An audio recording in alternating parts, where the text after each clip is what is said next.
Good evening once again. M.M Out There, over there, everywhere, all over the place. In this case, right here. With my esteemed guest, the Apostle Royce Calvary. Yes, sir. How are you this week, sir? Doing fantastic. You're looking sharp, Mr. Morris. Thank you very much. But the ladies say that as well. Well. Okay. Before we start, as is the norm, I'm going to say hello to some of our watchers. Abba from St. Lucie and Nucci from St. Lucie. They are two former lawmen who are retired, but they're retired so they got time to watch M.M Out There. Right? Hi guys. Pedro Hines, my mentor from Collegian Party School. Okay. Yes. Yeah, I know Mr. Hines well, went to school in Sunday. Okay, very fine. Okay. Which one? Pedro Jr. Oh, Pedro Jr. Yes, sir. Okay.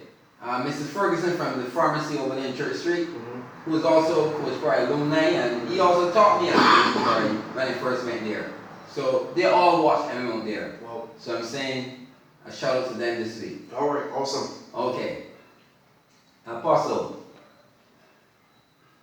this Barbados Labour Party administration, I have dubbed it a party of first, F-I-R-S-T, abbreviation I-S-T-S, first, because you're a religious man, you're a spiritual guy. Yes, sir. In your Bible, isn't there some passages that it gives you an allotted time to live? How much? Yeah, well, according to Genesis 6:3, the years given to a man are 120 years. 120 years. 120 years. There's nothing about 3 score and 10. Well, that is recorded in Psalms 90. This is where Moses was bringing the children of Israel out of Egypt. And because if you read the text, the Bible says that God swore in his wrath that there's a certain group of people that would not enter into his rest because of their unbelief in him. And Moses realized that by age 70 and at age 80, some of them were dying and some were still working. That's why he said by 3 score and 10, and if by reason of 80 or 4 score, they're still labor and pain and sorrow, which means that they're still working. Okay. Traditionally in the Jewish domain, when you reach that age, you shouldn't be working. So that means there was a problem. He was actually praying for God to do it. God told him, no, this group is going to die out, and then there's a new group that will go over into the promised land with Joshua and Caleb. So 120 years is the allotted time for human beings on the earth. Okay, 120 years. Yes, sir. Well, okay, I am in my 6th decade, which means I'm halfway. I passed halfway to Okay. 120. Cool. But this is the point that I'm trying to make. In my entire lifetime, I have never seen so many firsts yet. Right. Meaning things happening for the first time in my entire life, which is in the 6th decade. In Barbados. In Barbados. Okay.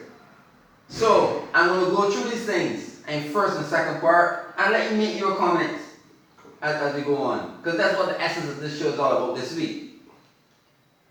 First thing, it's the first time I've ever seen one party win all 30 seats in an election. Okay. Your say. That's true. I agree. Okay. It's also the first time that I would have seen a member of a particular party who had won all the available seats go over and become opposition leader against the same team that he was a part of. That's true. I agree. Okay. Don't worry, it's going to get hot. It's going to get better. It's the first time I've ever seen a Barbadian female prime minister. Okay, that's true. Okay. You've seen a governor general, but not ever a prime minister. Talking about governor general. It's the first time that we've had a female governor general and a female prime minister at the same time. That's true too. I'm not finished yet. Keep going. It's also the first time that we've had a female governor general and a female prime minister who both went to the same alma mater, Queen's College. Keep going. You're getting hot. Yeah, it's going to get better. Okay.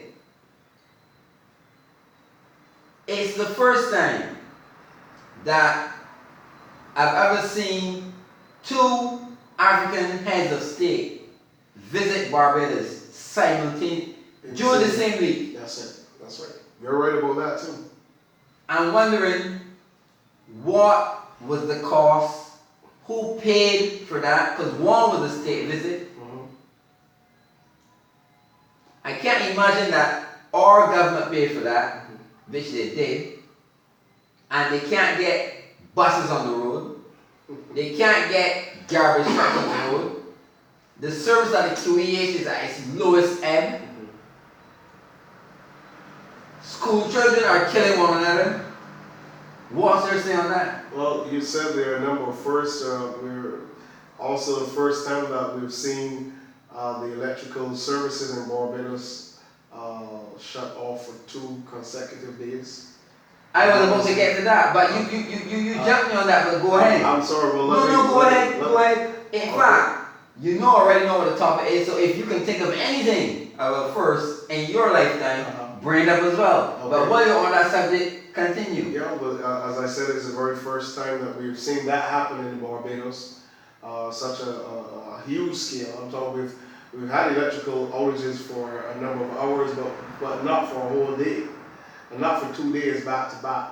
And at the same time, we've never seen the electrical service off and the water off at the same time either.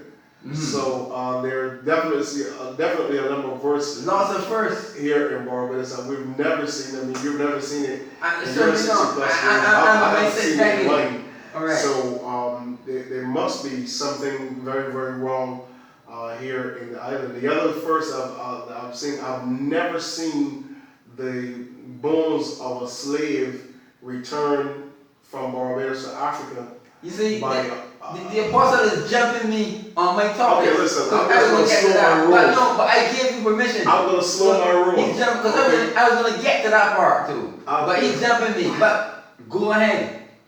Go ahead. You're talking about some bones that they had here that you took. I'm saying because normally between 7 to 8 years, bones should have decomposed by now. I want to know where. My point is, where were these bones being kept? But not necessarily decomposed, because if they're in the earth, they're preserved. Okay, here's the reality. And archaeologists will have dug them up. They probably dug them up. I don't know where you got that from, but but I'm saying I want to know where they were that for over 200 plus years. For over 200 plus years, these bones of an African slave were somewhere here in Barbados that the government of Barbados knew about them, to the point that they could fly. Now here's the thing, this is a massive breach of protocol. This is the situation. You have a delegation from Ghana that will come to Barbados.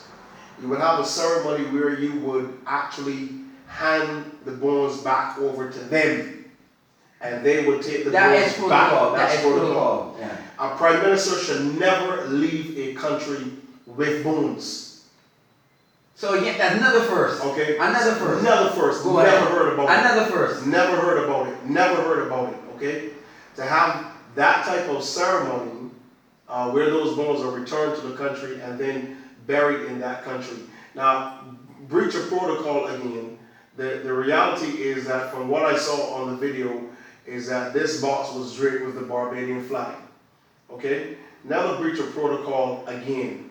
Because if the slave is Ghanaian, then the box should be draped with a Ghanaian flag. Yeah, exactly. Yeah. Another breach of protocol again, which demonstrates something that I will not say here on. No, I will say it. You go ahead. On the show, because I'm watching for other things to be develop. Yeah, to develop where that's concerned. From what I understand, that was all about. But the reality is that, again, we're seeing all of these things happening in Barbados, and we're not looking at where the blame is to be placed. Let me tell you, Mr. Morris, where the blame is to be placed. And I know that there are a lot of individuals who watch the show and they get very angry because I can think of a few. One of the things that I realize in Barbados is that Barbadians will kill you over their politicians. I've realized that.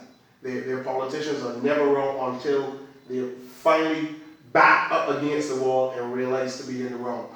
But here's what I will say, Mr. Morris, about these issues. Over and over again, especially with this whole area of water, this whole area of electricity.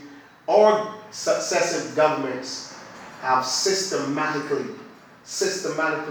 turned over their responsibility to the people of Barbados to private entities and expect them to give us human service.